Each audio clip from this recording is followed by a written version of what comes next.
আপনার নাম কি?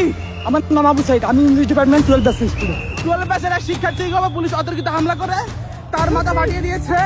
সে শুটিং বলে পুরো ঘটনা যখন আমি নিজে ভাবি পুরো ঘটনাটা, আমার কাছে মনে হচ্ছে ওরা আবু সাইদ টার্গেট ছিল শুরু থেকেই।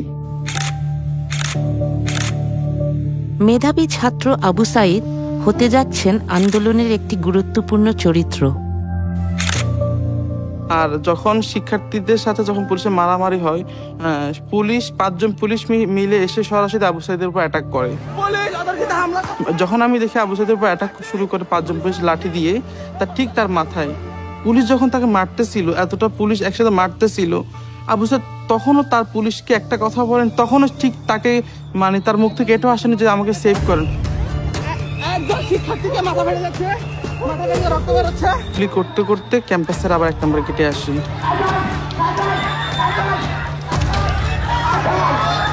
ঠিক সেই মুহূর্তে যখন শিক্ষার্থীরা চলে যাচ্ছিল পুলিশের বাধার মুখে পড়ে, আবু সাইদ তাদেরকে ক্যাম্পাসের 1 নম্বর গেটে অবস্থান নেওয়ার জন্য দেয়। প্রথম গুলিটা লাগে তার পেটে। ঠিক সেই মুহূর্তে একজন পুলিশ ঠিক তার খুব কাছে এসে ঠিক তার বুক বরাবর গুলি করে।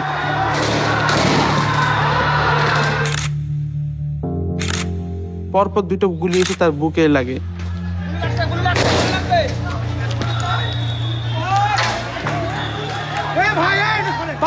শিক্ষার্থী গুলিবিদ্ধ হয়ে লুটিয়ে পড়েছে, ওকে ধরার জন্য কেউ আসছে না। সাধারণ শিক্ষার্থীরা দ্রুত এগিয়ে আসে। যাচ্ছিলাম ঠিক আমরা যাতে আবু সাইদ ভাইকে না নিয়ে যেতে পারি, যাতে সেখানেই মারা যায়। পুলিশের উদ্দেশ্যটা ছিল ঠিক এরকম, তাদের এরকম একটা ক্রিয়েট করছিল তার পরিবেশটা। ঠিক তারা সেই উদ্দেশ্যে আবার আমাদেরকে গুলি করে।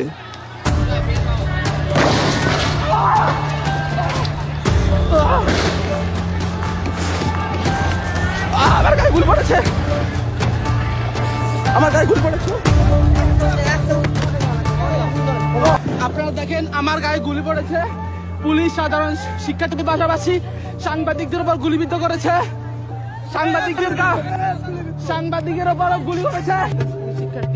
সাইদের মৃত্যু হয়েছে মাল্টিপল প্লেট ইনজুরিতে এবং ইন্টারনাল হেমোরেজের ফলে তার মৃত্যু হয়েছে।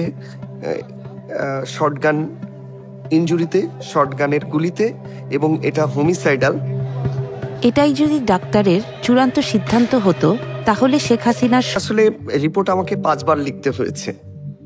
রিপোর্ট আমি প্রতিবার রিপোর্ট লিখি, জমা দিতে যাই, পুলিশের মনোপুত হয় না।